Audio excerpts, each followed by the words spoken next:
पूछा गया तीसरा बड़ा गुनाह क्या है? कहा कि अपने पड़ोसी है बीवी के साथ जिना कर, अपने पड़ोसी की बीवी के साथ जिना। क्या मतलब? पड़ोसी की बीवी के साथ जिना करके क्या किसी और की बीवी के साथ जिना करना जायज है? नहीं, जिना हराम है, मगर पड़ोसी की बीवी के साथ जिना करना और बड़ा। तो इबादत किसकी? इबादत सिर्फ उसे करना। कुरान में अल्लाह कुरान करीम में इरशाद फरमाता है वल्लज़ीना तदऊना मिन दूनिही मा यमलिकूना मिन क़ित्मीर। तुम अल्लाह को छोड़कर जिनको पुकारते हो, अरे देखो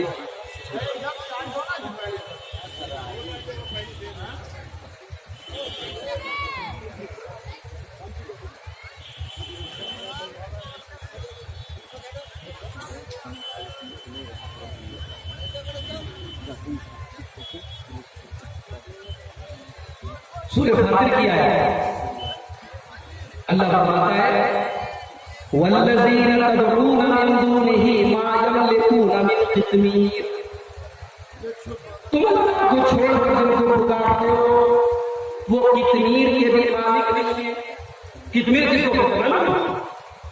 खजूर होती है, खजूर की गुठली के ऊपर जो एक बारीक सी झिल्ली होती है, उस झिल्ली को कितमीर कहते हैं।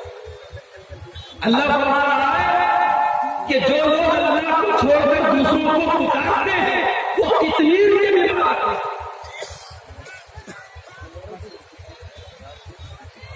इन तदऊहुम ला यस्मऊ दुआअकुम, अगर तुम उनको पुकारोगे तो तुम्हारी पुकार को सुन नहीं पाएंगे। वलौ समिअू मस्तजाबू लकुम, अगर सुन भी ले तो जवाब नहीं दे पाएंगे।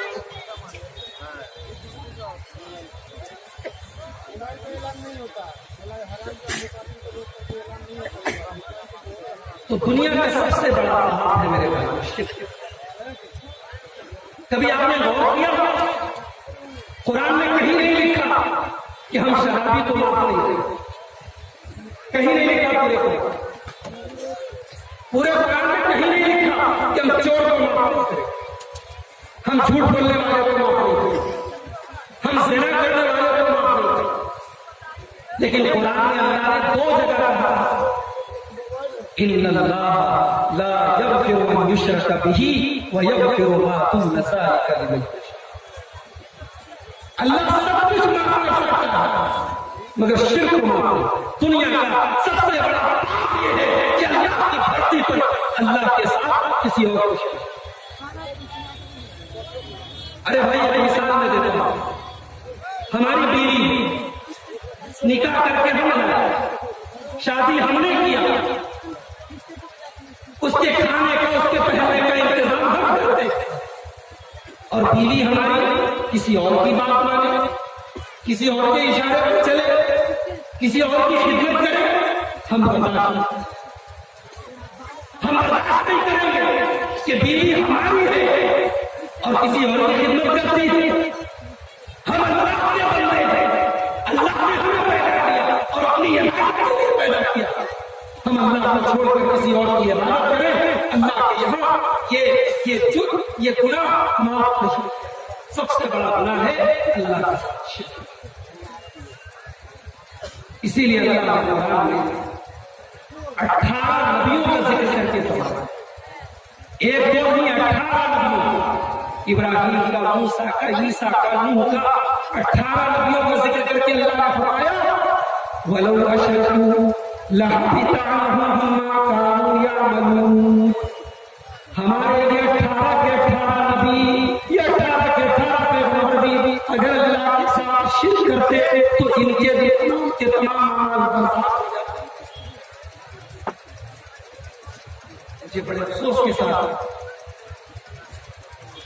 ये कहना पड़ रहा है कि गला मेरा बिल्कुल साफ चल रहा है।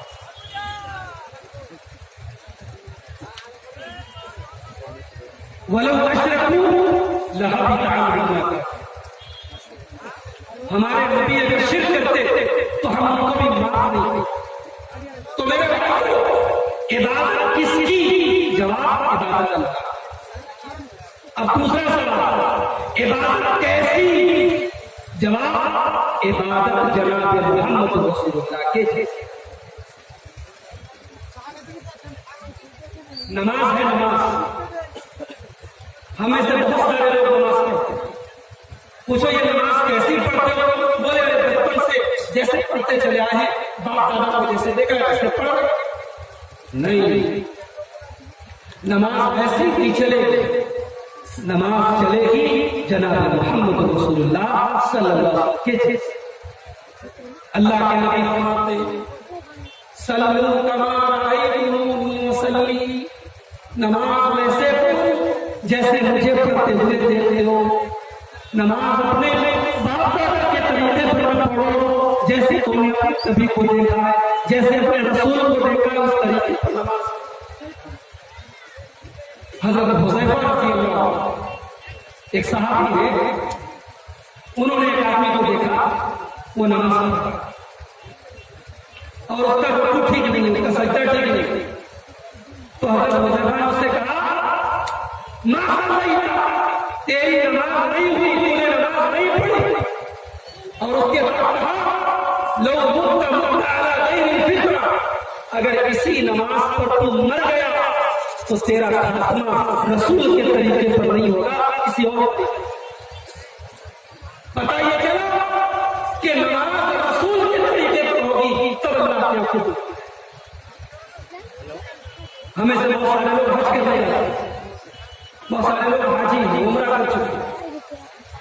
हज करने जब हाजी लोग जाते हैं तो खाने के बाद एक पत्थर है, काला पत्थर, उसको हजरे असवद कहा जाता है, अंग्रेजी में ब्लैक स्टोन कहा जाता है। हजरे असवद को चूमा जाता है, अगर चूमने की गुंजाइश हो तो वो चूमते, चूमने की गुंजाइश ना हो तो हाथ लगाते हैं, हाथ में लगाने की गुंजाइश ना हो तो इशारा।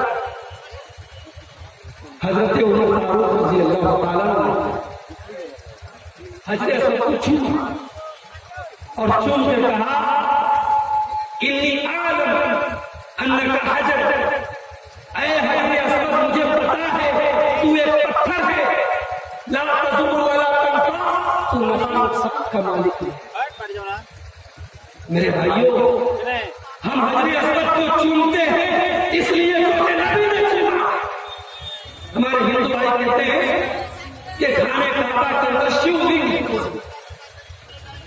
उनकी किताबों में कहीं कहीं लिखा है कि मुसलमान लोग शिवलिंग की पूजा करते हैं, मुसलमान हजरे असवद की पूजा नहीं करते। हम हजरे असवद को चूमते हैं, क्यों चूमते हैं? इसलिए कि नबी ने चूमा। तो इबादत कैसी? इबादत रसूल के जैसे। अगर रसूल ने कहा कि 12 रबीउल को जश्न मनाओ तो जश्न मनाना इबादत है, और अगर नबी ने नहीं कहा है तो जश्न मनाना बिदअत है। जानते हो अल्लाह के रसूल की पैदाइश कैसे? सोमवार। अल्लाह के नबी मंडे को पैदा हुए, सोमवार। आपसे किसी ने पूछा कि सोमवार के दिन रोजा रखना कैसे? अल्लाह के नबी से पूछा गया सोमवार के दिन रोजा रखना कैसा है? अल्लाह के नबी ने फरमाया सोमवार के दिन मैं पैदा हुआ और सोमवार ही के दिन मुझे नबी बनाया गया, लिहाजा सोमवार के दिन रोजा रखा गया।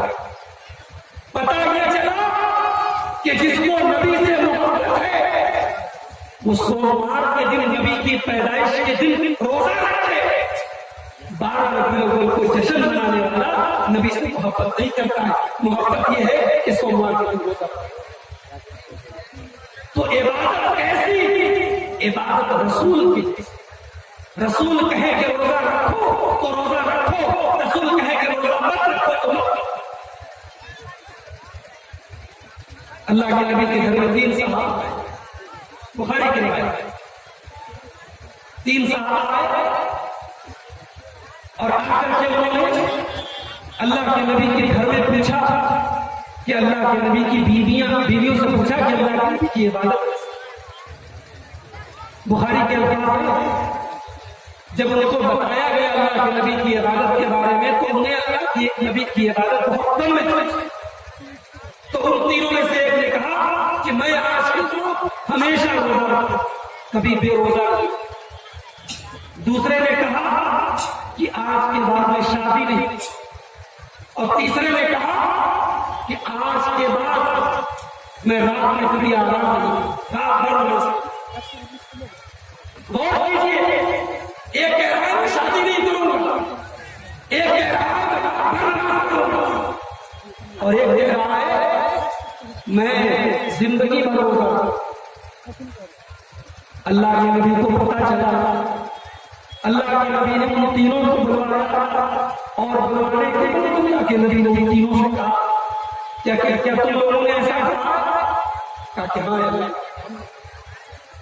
हाँ आपने फरमाया सुनो, मैं तुमसे ज्यादा अल्लाह से डरता, तुमसे ज्यादा अल्लाह से डरता हूं, लेकिन मैं रात में नमाज भी पढ़ता हूं और काम भी करता हूं, मैं रोजा रखता भी नहीं और कभी नहीं रखता, और मैंने शादी भी की, और यही मेरा तरीका। फमन रगीबा सुन्नती फलैसा, जो मेरा तरीका छोड़ दे उसका मुझसे कोई नहीं। तो पता ये चला कि इस्लाम ये है कि नबी की तरीका चला, नबी कहे कि रोजा रखो तो रोजा रखा जाए, नबी कहे कि रोजा मत रखो। यही इस्लाम है, यही शरीयत है। तो इबादत ऐसी ही रसूल। मेरी माए बहने आज जलसे में आई, बन के सबर के सच के घूम रही है मार्केट में, बाजार में। मुझे कहने दीजिए कि जलसे का ये तरीका गलत है। अगर औरतें आए जलसे तो पर्दे के इंतजाम के साथ, बेपर्दा पर्दे के साथ, और औरतों के पिंडाल के पास मर्दों को जाने की इजाजत बिल्कुल नहीं। जलसा दीन के लिए होगा, जलसा इस्लाम के लिए होगा। जलसे के नाम पर अगर और ज्यादा फसाद फैल रहा है तो ये खतरनाक है। अल्लाह के नबी के जमाने में औरतें मस्जिद में आती थी, नमाज पढ़ती थी नबी के साथ। एक दिन औरतें मस्जिद से निकल रही थी, अल्लाह के नबी ने देखा कि मर्दों के बीच से औरतें निकली, मर्द और औरत आपस में टकरा रहे हैं, एक दूसरे से सड़ रहे हैं। अल्लाह के नबी ने औरतों से कहा इस्ताग़फिर, ऐ औरतों पीछे हटो, फ़इन्नहु लैसा लकुन्ना अन तुहद्दिथना तरीक़। ऐ औरतों, तुम्हें मर्दों के रास्ते से बीच से चलने का अधिकार नहीं है, हक। मेरे प्यारे भाई, हदीस की अल्फाज है कि औरतों ने नबी की जुबान से सुना और उस दिन के बाद से औरतें किनारे से चली, दीवार से सट कर चल रही। तो वो नबी के जमाने की औरतें थी कि एक नबी का फरमान सुनो, अमल करना शुरू कर दिया। तो हमारी तरह लंबी लंबी तकरीर नहीं सुनती थी, एक हदीस सुनी और अमल। तो इबादत ऐसी थी, इबादत रसूल की, नमाज रसूल के जैसे, रोजा रसूल के जैसा, हज रसूल के जैसा, ज़कात रसूल के जैसा। अल्लाह के नबी फरमाते हैं, बुखारी की हदीस और गौर से सुनिएगा। अल्लाह के नबी फरमाते हैं, बुखारी की हदीस, मैं मजबूर हूं अपने गले से, मुझे समझ नहीं आ रहा है किस चीज ने नुकसान किया है। मैंने आपके यहाँ जो नॉर्मल खाना खाया नहीं खाना खाया, लेकिन गला बिल्कुल 10 मिनट आपसे गुजारिश है कि एक गिलास गर्म पानी लगाकर के स्टेज पर रखे, एक गिलास गर्म पानी लगाकर स्टेज पर रखे। हमारे फाजिल मुकाबिल को जरूरत है। यानी मेरा गला कभी कभी बैठा है, मगर इतना खराब गला मैं कुछ बोल ही नहीं पा। मैं जो बात कहना चाह रहा हूँ उससे कह ही नहीं पा, आवाज ही नहीं निकलती। अल्लाह करे। तो मेरे भाइयों, मैं अर्ज ये कर रहा था कि क़यामत के दिन जब अल्लाह के नबी सल्लल्लाहु अलैहि वसल्लम हौज़ कौसर पे अपनी उम्मत को कौसर का जाम देंगे और अल्लाह के नबी फरमाते हैं, बुखारी की रिवायत है कि कौसर का पानी जो एक बार पी ले उसको फिर कभी प्यास। कयामत के दिन आप जानते हैं गर्मी बहुत हो, सूरज एक मील की दूरी पर होगा, लोग गर्मी से बेहाल होंगे, धूप से बेहाल, मगर जिसको अल्लाह की कौसर का जाम पिला देंगे उसको कभी प्यास। अल्लाह से दुआ करो, अल्लाह हमें भी अपने नबी के जरिए कौसर का जाम नसीब। तो अल्लाह के नबी फरमाते हैं कि कुछ लोग आएंगे, मैं उनको पहचानूंगा तो मुझको पहचानूंगा, यानी मेरी उम्मत के लोग मुसलमान हों और मैं उनको कौसर का जाम पिलाने की कोशिश करूं, लेकिन फरिश्ते रोक देंगे और फरिश्ते कहेंगे आप इनको नहीं पिला सकते। मैं पूछूंगा क्यों? ये तो मेरी उम्मत के लोग हैं, ये मेरे मानने वाले लोग हैं। तो जवाब देगा, ऐ अल्लाह के नबी आप नहीं जानते, इन्नका ला तदरी मा अहदथ, आप नहीं जानते इन्होंने आपके बाद दीन में कौन कौन सी नई चीजें। तो मेरे भाइयों, दीन के अंदर नई कोई चीज निकाली जाए वो बिदअत है, वो गुमराही है। अल्लाह ने दीन को 1400 साल पहले मुकम्मल कर, अल्लाह ने कुरान में कह दिया, अल-यौमा अकमलतु लकुम दीनकुम व अतममतु अलैकुम निअमती व रज़ीतु लकुमुल इस्लाम दीना। मैंने इस्लाम को तुम्हारे लिए मुकम्मल कर दिया, मैंने दीन को मुकम्मल कर दिया। अब ये दीन मुकम्मल है, अब इस दीन के अंदर कोई नई चीज निकालने वाला अगर इस दीन को मुकम्मल समझता है तो नई चीज नहीं निकालेगा, और नई चीज निकाल रहा है तो गोया इस दीन को मुकम्मल कर सकता। मेरे भाइयों, अफसोस होता है आज दीन के नाम पर क्या तो दीन दो चीजों का, इबादत कैसी, इबादत सिर्फ अल्लाह, और इबादत कैसी, इबादत जनाब मोहम्मद रसूलुल्लाह सल्लल्लाहु अलैहि वसल्लम।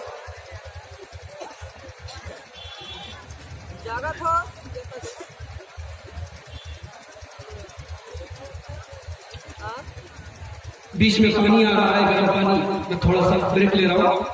एक सवाल आया है, सवाल यह आया है कि जहरी नमाज में सूरह फातिहा के आखिर में, जहरी नमाज का मतलब जिस नमाज में क़िराअत जोर से हो, जैसे मगरिब की नमाज, इशा की नमाज और फजर की नमाज। जहरी नमाज में सूरह फातिहा के आखिर में जब इमाम वला सालीन कहे तो क्या मुक्तदी फौरन आमीन कहेगा या इमाम के आमीन कहने का इंतजार करेगा फिर आमीन कहेगा? देखिए, कुछ हदीसों में यह आया है कि जब इमाम गैरिल मग़ज़ूब अलैहिम सालीन कहे तब आमीन। कुछ हदीसों में यह आया, और कुछ हदीसों में यह आया है कि जब इमाम आमीन कहे तो तुम आमीन। दोनों हदीसों को सामने रखिए तो मतलब यह हुआ कि गैरिल मग़ज़ूब अलैहिम सालीन के बाद इमाम साहब आमीन कहेंगे, और जैसे ही इमाम आमीन कहेंगे हम भी इमाम के साथ हैं। इमाम के बाद नहीं, इमाम के साथ नहीं। तो इस तरीके से दोनों हदीसों पर अमल किया। मनाओ भाई, में बिल्कुल बोलने के लायक 2 मिनट नहीं बोल पाए, बिल्कुल बोल आवाज ही नहीं निकली, बिला वजह आपका टाइम बर्बाद करना नहीं चाहिए। चाहे से कुछ नहीं।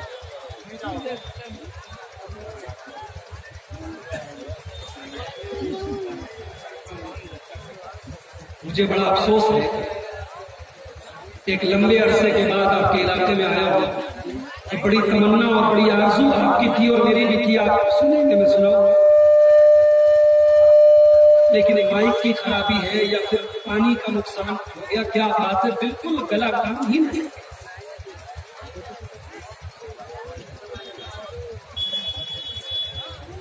कभी कभी माइक तकरीर के दौरान मेरा गला बैठा है 1 घंटे के बाद, 45 मिनट के बाद, यहाँ तो 10 मिनट के बाद से गला खा।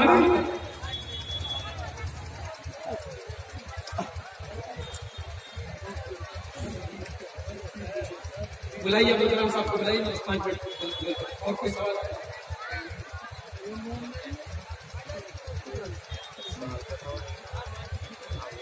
मेरे भाइयों,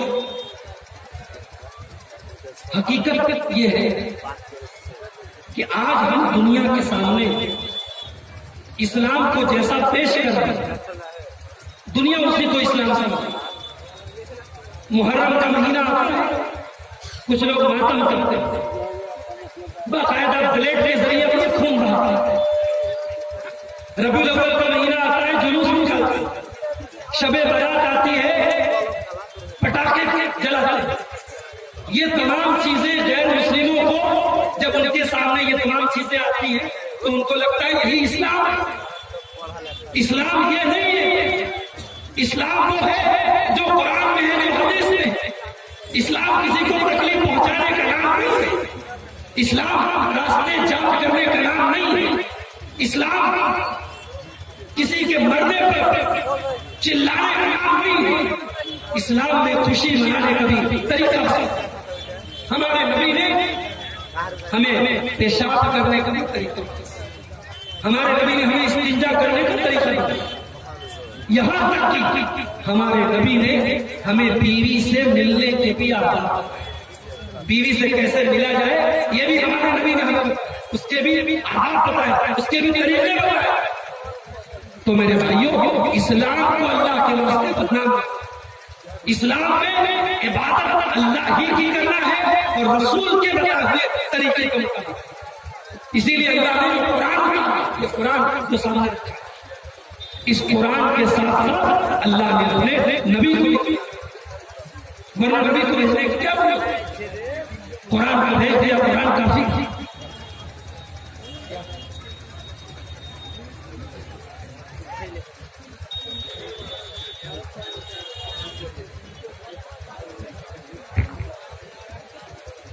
जिनको पानी लाने का मुकल्लफ किया गया है, उससे गुजारिश है कि जल्दी गर्म पानी लाओ, गर्म पानी ले आओ।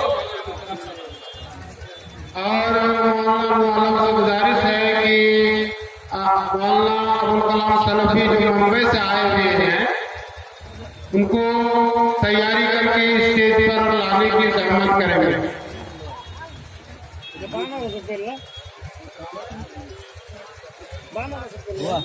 जब गला काम न करे तो मुकर्रिर को ये भी नहीं समझ